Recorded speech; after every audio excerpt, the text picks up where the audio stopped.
Paz seja com todos. Amém. Irmãos, está se aproximando o momento do regresso. Amanhã pela manhã nós vamos ter uma mensagem. Eu estou voltando para Sergipe com um coração cheio de gratidão ao Senhor por esse tempo que tem sido tão precioso com os irmãos aqui da Igreja Batista Reformada. O Senhor possa nos ajudar nesse instante com a sua palavra, para que assim seja, que ele continue assim precioso. Amém? Vamos abrir hoje as nossas Bíblias lá no livro de Romanos, capítulo de número 1, versos 16 e 17. Que a congregação se coloque de pé para a leitura do texto sagrado.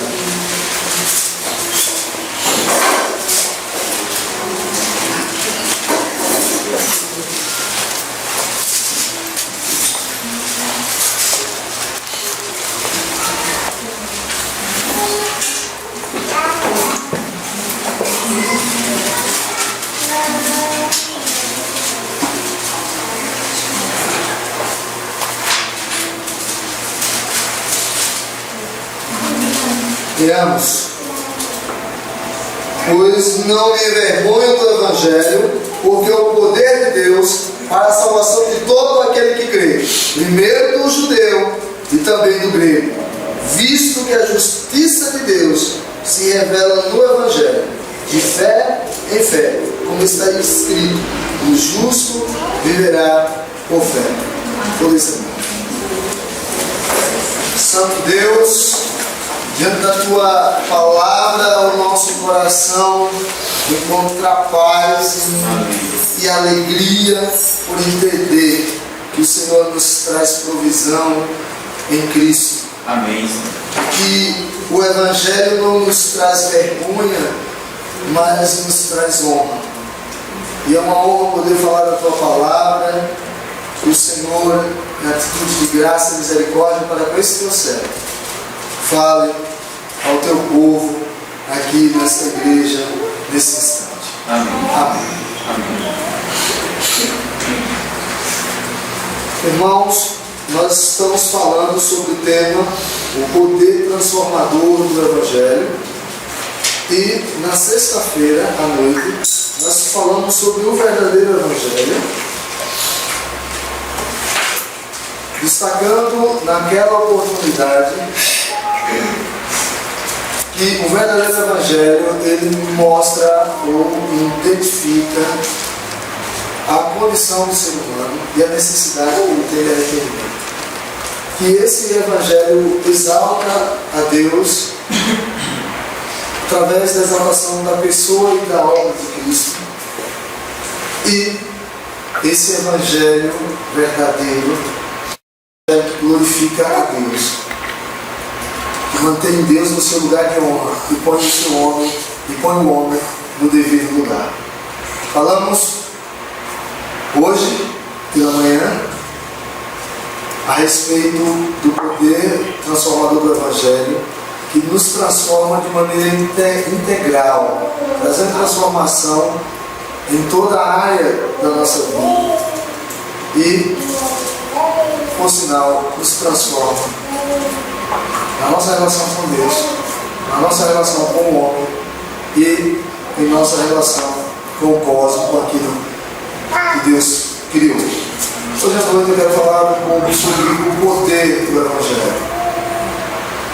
O texto de Paulo aos Romanos é um texto muito celebrado pelos que fazem teologia e pelos que entendem e que amam a Sagrada Escritura. Como um texto rico em teologia, como um tratado teológico. E Paulo ele trata com esses irmãos de Roma a respeito desse poder que está no Evangelho. E os dois versículos que nós lemos mostram que o poder do Evangelho ele se encontra na justiça de Cristo. naquilo que Cristo fez, no cumprimento da lei de Cristo, em Cristo, e da sua morte e morte de cruz. É no verso 17 que nós encontramos o poder do Evangelho, visto que a justiça de Deus se revela no Evangelho. Ela se revela em Cristo e por meio de Cristo. Então, nessa noite falaremos sobre o poder do Evangelho. Paulo, ele diz que não se envergonha do Evangelho.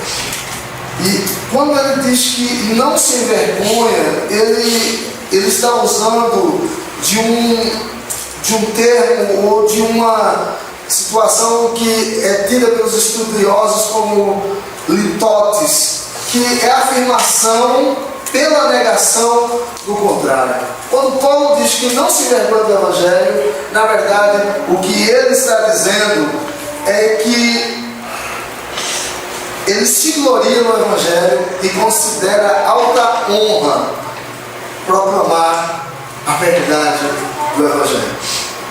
Ele não se envergonha, mas ele encontra honra nisso. E nós, pensando nesse texto, refletiremos nessa noite a respeito de 3 pontos ou 3 coisas que eu quero dizer para vocês que esse texto nos traz. A primeira delas é que o poder do Evangelho, ele não está em Paulo ou no próprio Evangelho, mas o poder do Evangelho, ele se encontra, reside no próprio Deus. O texto diz: pois não me envergonho do Evangelho, porque é o poder de Deus. John Stott, quando em conferência na Argentina, posteriormente essas conferências foram publicadas como livro, foi publicada como livro, Sinais de uma Igreja Visível, de uma Igreja Viva. Ele, refletindo a respeito do texto de Coríntios, quando Paulo fala que a mensagem do Evangelho é loucura, John Stott, ele diz 3 coisas. Ele diz primeiro que o Evangelho é uma mensagem fraca.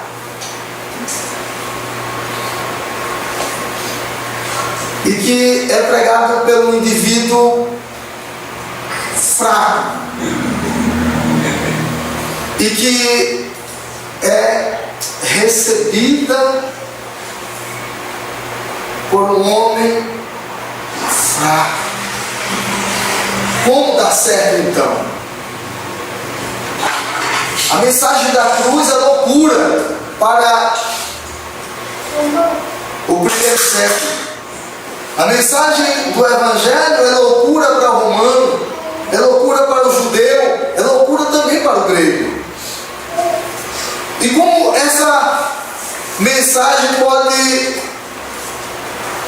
causar no coração e na mente das pessoas o entendimento de dizer que aqueles que vêm transtornando o mundo chegaram até aqui.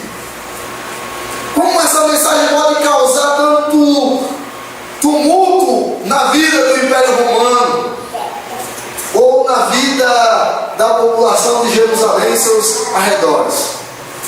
Porque o poder da mensagem, ele está em Deus. Daí a maravilha que o Evangelho nos revela.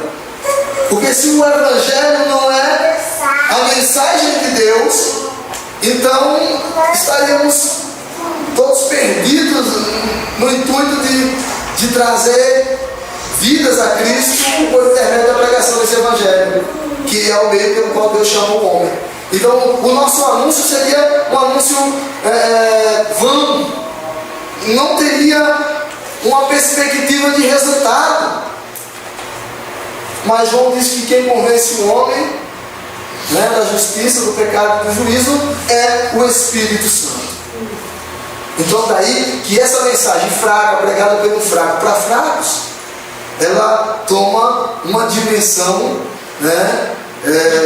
de poder e de força, porque é aí quando esse Evangelho verdadeiro, anunciado de maneira fiel,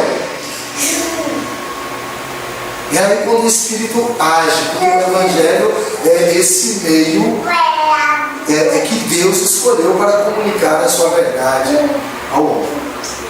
Então, quando Deus ouve uma pregação genuína, ou melhor, quando alguém ouve uma pregação genuína, então Deus está agindo. E essa ação de Deus é o que faz o Evangelho especial e transformador.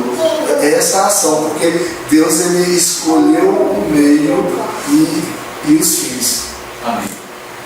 Então, quando as duas coisas andam junto, o resultado é que o homem reconhece a sua condição e a necessidade que tem de reconciliação com Deus. E o Espírito o leva a essa reconciliação. Então, o poder do Evangelho está em Deus. Está em Deus e se manifesta na realidade da justificação que nos é trazida através de Cristo Jesus. Cristo Jesus cumpriu toda a lei. E aí é onde a gente encontra essa justiça, né? Não envergonhe do Evangelho. É um exemplo da figura chamada litotes, afirmação pela negação. O que Paulo quer dizer é que ele se gloria no Evangelho e considera alta honra no ordinário. Notável antecipação deste duplo sentido da justiça de Deus, que se cumpre em Cristo. Ele cumpriu toda a lei e sacrificou-se na cruz, entregou-se na cruz. E agora essa justiça nos é imputada. E por conta de que Ele é justo, somos feitos justos e somos preservados. Por conta da fé que esse próprio Cristo nos dá, que esse próprio Cristo nos promove. Irmãos, o poder do Evangelho não está nas obras do homem. Não há uma mescla. Você não junta o Evangelho e você. E talvez essa seja a dificuldade de se receber a graça. Talvez essa seja a dificuldade de compreendermos a eleição. Porque o homem é orgulhoso e não aceita que a salvação lhe seja dada e não conquistada pelos seus próprios méritos. Se o Evangelho nos ensina a fazermos boas obras para conquistar a salvação, e não porque fomos salvos, e essa condição nova nos leva a querer sermos como Cristo, obedientes. Se o Evangelho não nos traz esse sentimento, mas ele promove o contrário, então não há poder no Evangelho. Mas o poder está no homem que reconhece que suas obras são capazes de levar ele até Deus. A ilustração é simples. Conta-se que um pai tinha 5 filhos. E naquele país passava um rio caudulento. E o pai disse para os filhos que eles não poderiam entrar naquele rio, porque o rio os levaria para longe, para uma terra distante, de costumes diferentes e de práticas horrendas. E esses filhos, por muito tempo, obedeceram o seu pai. Mas certo dia, quando estava à margem do rio, alguém disse: olha, não podemos entrar no rio, mas nosso pai não nos disse nada quanto a tocar nessa água. E alguém disse: verdade.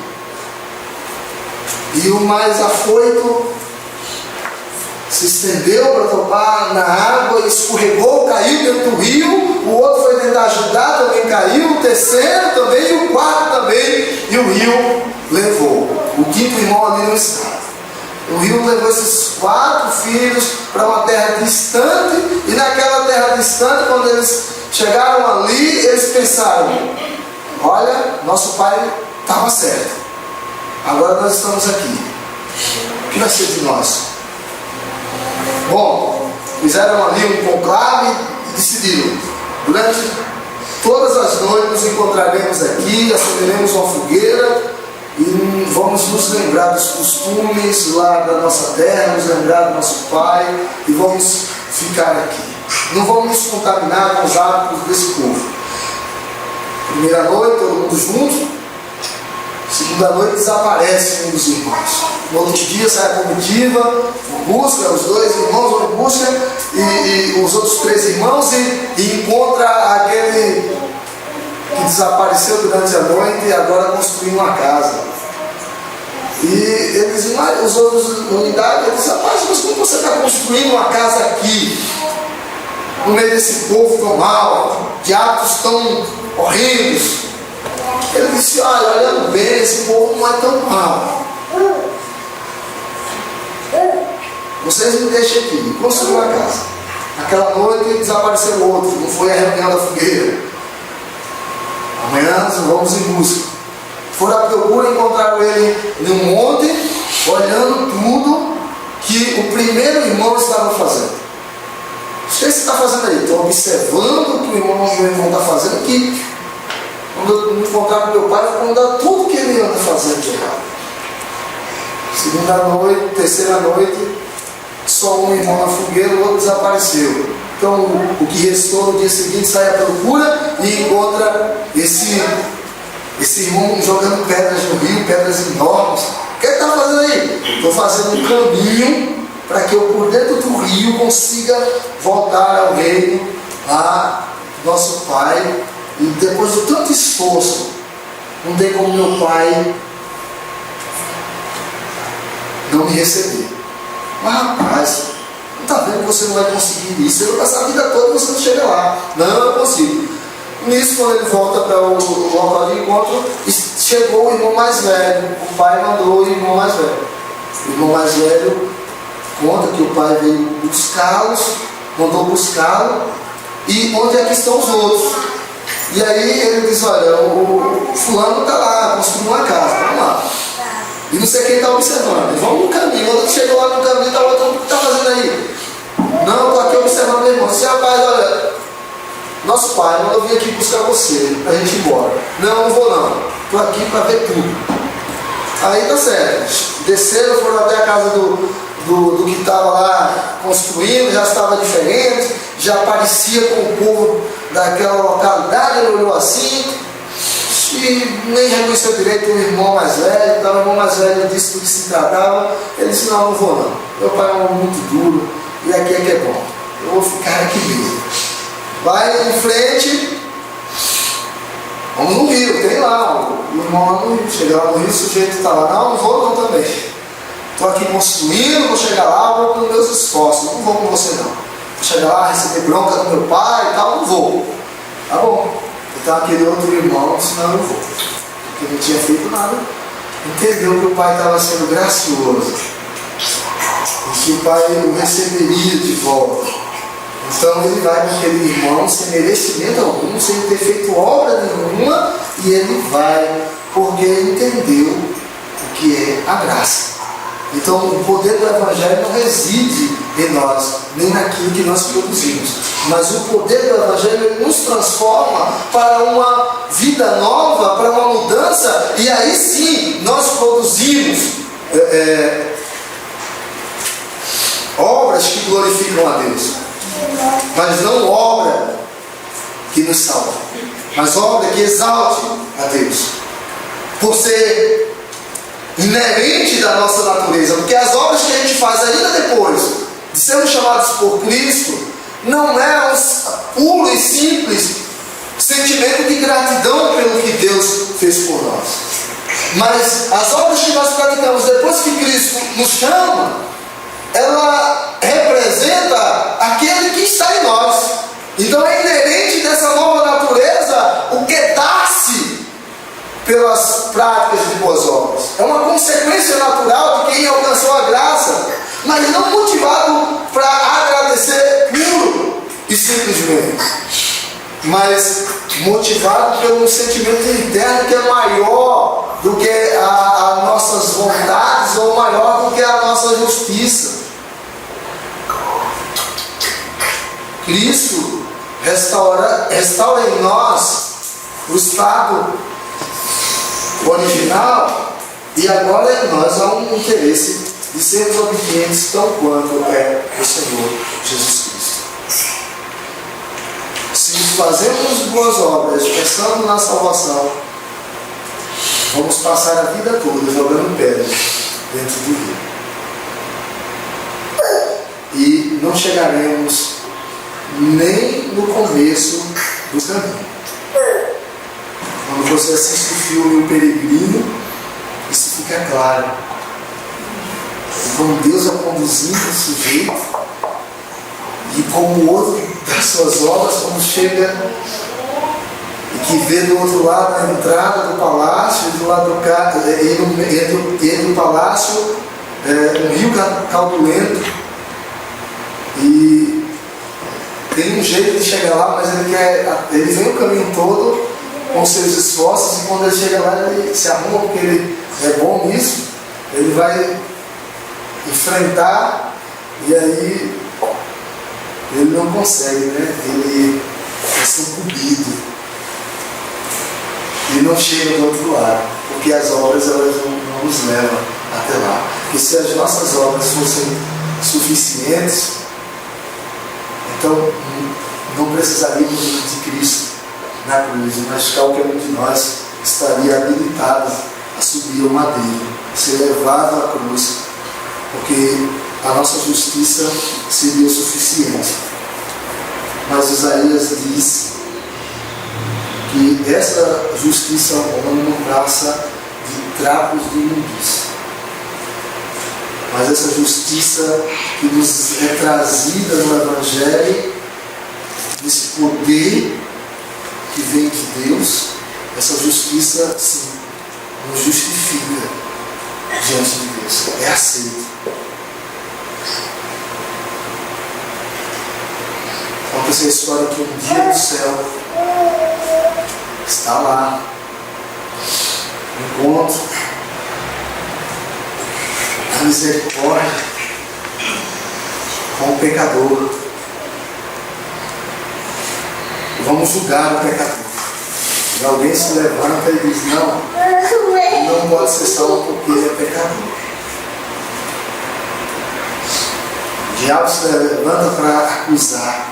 O diabo se levanta para acusar, mas Cristo se levanta para nos justificar diante do Pai. E quando a nossa consciência ainda ali naquele embate, ela não aceita essa justiça, ela é vencida pelo sentimento de que a graça foi concedida e que o perdão está consumado. Embora esse discurso da graça às vezes seja mal entendido e as pessoas acham que a graça é liberdade para a gente sair pecando, porque onde abundou o pecado, superabundou a graça. A graça, ela nos faz olhar para Deus e amarmos mais ainda a Ele. Se entrarmos no céu pelas nossas obras, que amor teríamos de nós. Mas quando a gente entra por graça, a gente entende Paulo aos Romanos, no capítulo 5 da sua. Pois Ele nos amou quando nós ainda éramos pecadores. Então, o poder do Evangelho, esse poder, ele está em Deus. Ele está em Deus. Pois não me envergonho do Evangelho, porque é o poder de Deus para a salvação de todo aquele que crê. O poder do Evangelho é um poder salvador. É um poder que nos traz salvação, que nos traz uma garantia. Porque o Evangelho, esse poder do Evangelho não é oferecido a quem quer, mas ele é oferecido a quem de direito. Não por mérito, mas a quem de direito, porque a quem ele é direcionado. Por quem Cristo morreu. A esse por quem Cristo morreu, o Evangelho salva. E aqueles por quem Cristo não morreu, esse mesmo Evangelho é o que condena, porque traz juízo sobre o homem. O Evangelho, ele é salvador, é um poder salvador aos que creem. Embora esse crer não seja fruto da nossa vontade, mas fruto de uma ação especial e regeneradora de Cristo em nós, que nos faz olhar para Ele, que nos faz se voltar para Ele arrependido, para com Ele caminhar. João 3:36 nos diz assim o Evangelho: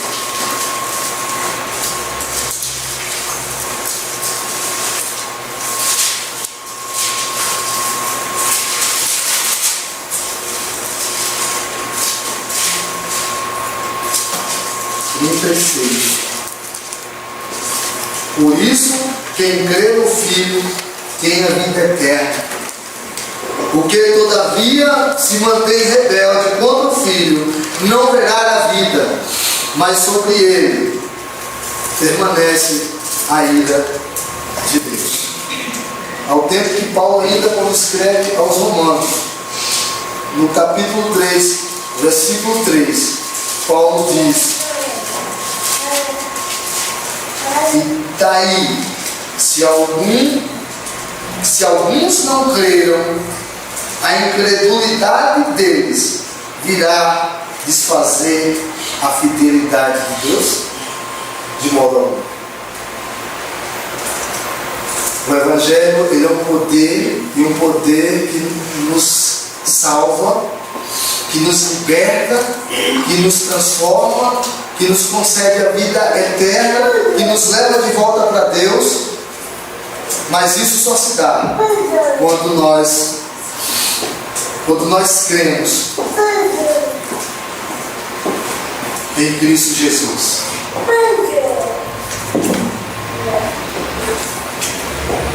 Quando o carcereiro pergunta a Paulo o que é que tens de fazer, Paulo diz que se crer, será salvo tu e tua casa.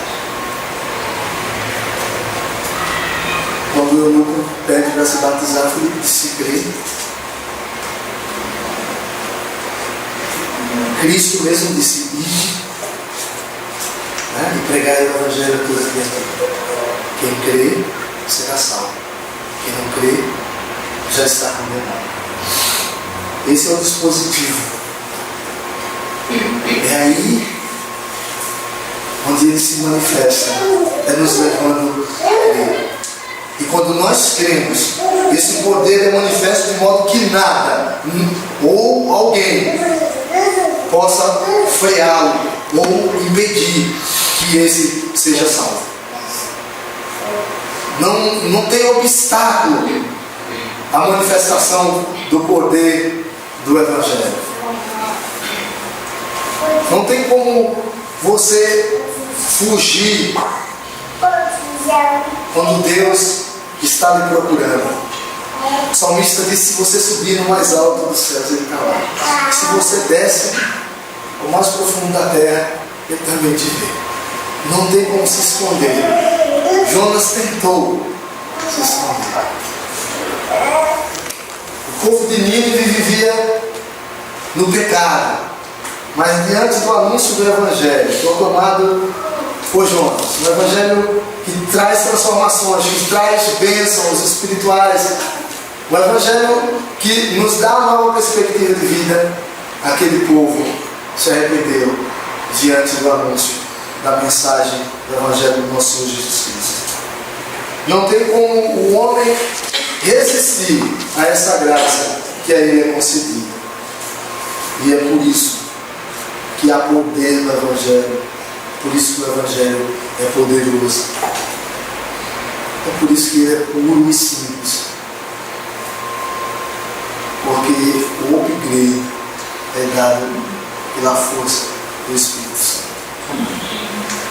Irmãos, Paulo continua: pois não me envergonho do Evangelho, porque é o poder de Deus para a salvação de todo aquele que crê, primeiro do judeu e também do grego.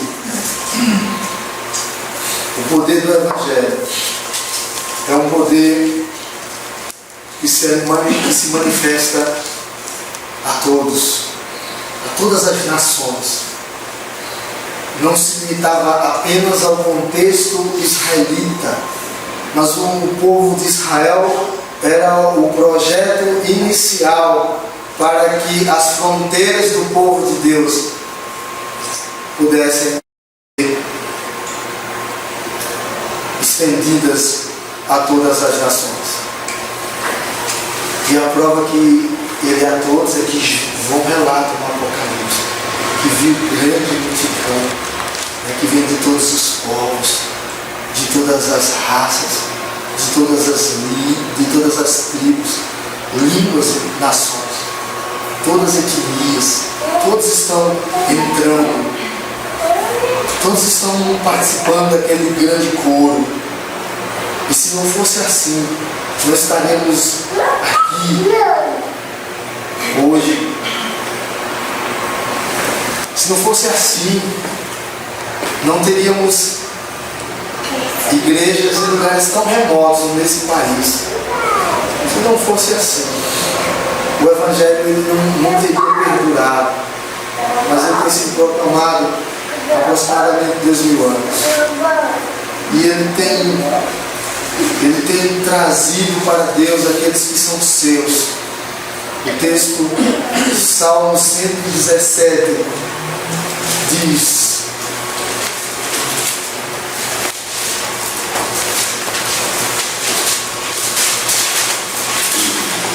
louvai ao Senhor, vós todos os gentios, louvai todos os povos, porque muito grande é a sua misericórdia para conosco, e a fidelidade do Senhor subsiste para sempre. Aleluia.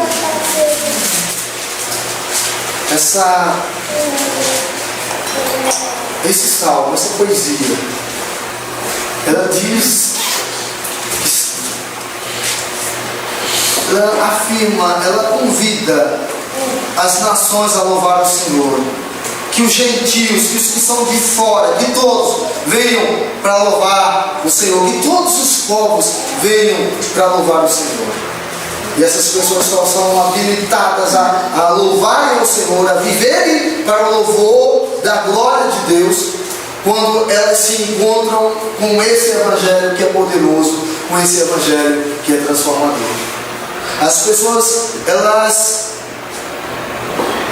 ouvem essa mensagem e elas entendem essa mensagem por intermédio da ação do Espírito Santo de Deus. E agora, essas pessoas elas se voltam para Deus para viver debaixo do poder desse Evangelho e assim glorificar o nome do Senhor. O poder do Evangelho é para todos os povos, não depende da raça ou da etnia. Do mesmo jeito que a punição ele vinha para todos, que ela virá para todos os povos, a justiça também virá para todos os povos. Romanos 2,9 nos afirma essa verdade. Paulo, escrevendo aos irmãos, ele diz: tribulação e angústia virão sobre a alma de qualquer homem que faz o mal, ao judeu primeiro e também ao grego. Na mesma ordem que a salvação venha ao judeu e a todos, a condenação também vem ao judeu e a todos. O Evangelho, para salvar ou para condenar, ele é para todos. E talvez alguém diga assim: eu nunca ouvi esse conceito de que o Evangelho ele condena.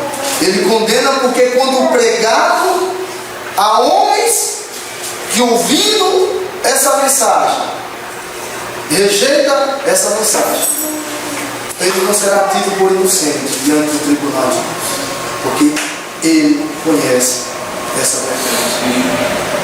E a esses Deus cobrará tanto quanto aqueles que receberam. Mas a felicidade do justo é que ele é feito justo na justiça de Cristo. Uma justiça que se espalha por toda a terra, tanto para aqueles que viveram antes de crer, como para aqueles que viveram e viverão depois e que também crerem. Essa justiça é aplicada, e por conta dessa justiça que a nós às vezes é difícil de se entender, as nossas mentes limitadas, por conta dessa justiça de Cristo. Nós seremos chamados a entrar no descanso eterno. Seremos chamados a estar com Cristo, com o Pai, com o Espírito, para a vida e assim a vida eterna. A Igreja de Cristo não pode ter uma postura indiferente à verdade do Evangelho, mas ela deve se identificar a esse Evangelho que é poderoso e que é transformador. Nós temos vivido dias em que o Evangelho tem sido tratado de várias maneiras e quase nunca como deve ser tratado. Nós temos vivido dias em que a essência do Evangelho nos traz vergonha, porque ela não responde para os anseios de uma geração corrupta, desobediente e que tem prazer em correr para o pecado. Mas esse Evangelho é a solução para a sociedade, que é no Brasil ou na China. Esse Evangelho é a mesma solução para o problema do homem, do primeiro século e dos que vieram antes de Cristo. E ele é a solução para os que viveram na Idade Média, ele é a solução para os que viveram no período da Reforma Protestante, ele é a solução para os que viveram na modernidade e agora para os que vivem na pós-modernidade. Não se encontrou e nem se encontrará ainda algo que resolva o problema do homem, senão o Evangelho puro e simples que nós carregamos em nossas Bíblias, trazendo debaixo dos nossos braços. Esse Evangelho, ele deve ser pregado como ele é, porque ele é poderoso para transformar o homem. Ele é poderoso para transformá-lo de maneira integral, total, global, para que esse homem que vive para si mesmo possa voltar-se para Deus e possa viver para Deus. Onde o referencial não seja mais os desígnios do seu coração, mas que o seu referencial de vida seja viver para a glória de Deus e assim poder gozá-lo eternamente e plenamente. O Evangelho, ele precisa ser pregado, e pregado de maneira genuína, autêntica, de modo que aqueles que ouvem possam ser alcançados por essa verdade transformadora.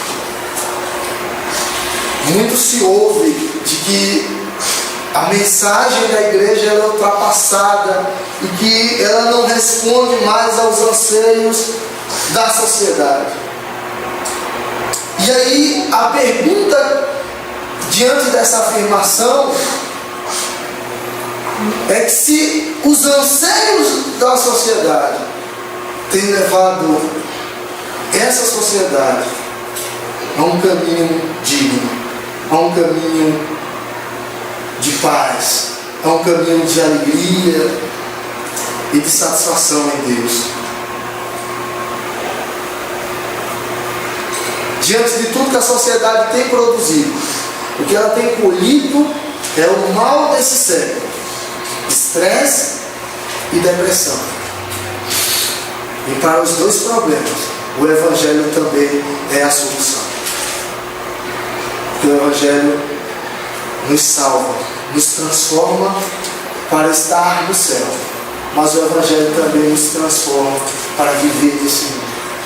O Evangelho nos transforma para termos uma postura diante de qualquer tema e diante de qualquer realidade que possa se apresentar diante de nós. O Evangelho nunca deixará de ser a solução para o homem, porque o problema do homem não é um problema econômico, não é um problema cultural, mas é um problema espiritual, que só se trata com o Evangelho, com o bom, verdadeiro, genuíno, autêntico Evangelho. O Evangelho de Cristo, que a nós tem sido dado e que a nós tem sido também confiado. A missão, a obrigação de vivermos esse Evangelho, é de pregarmos esse Evangelho, de não nos envergonharmos desse Evangelho, de ensinarmos esse Evangelho. Não segundo as minhas preferências, mas segundo aquilo que é revelado e que não pode ser mudado. Porque se mudar, não resolve o problema do homem. Se mudado, perde o seu poder. Se mudado, não glorifica a Deus, não produz salvação, não alcança a todos. Uma vez que se prega um falso evangelho, até aqueles que são escolhidos ficam impossibilitados de chegar ao evangelho, porque o Espírito não agirá na vida desse indivíduo, porque não temos o status, não temos a essência, não temos o Evangelho que manifesta Cristo, não temos o Evangelho que manifesta o Espírito que aplica em nós a obra transformadora que foi realizada por Cristo Jesus. Deus nos ajude a entender o poder do Evangelho e a viver esse poder na nossa caminhada. E assim levar esse poder ao conhecimento de tantos outros que por aí estão. Porque o Evangelho não vem apenas para nos salvar.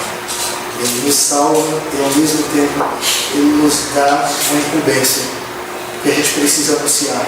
Porque fomos alcançados porque alguém pregou. Devemos agora continuar pregando. Cristo fez a sua obra. A sua obra, a grande comissão foi dada a Cristo. E ele levou até a cruz e foi assunto ao céu. Mas antes disso, ele confiou à sua igreja essa missão de continuar cumprindo a grande comissão. Deus nos abençoe. Amém.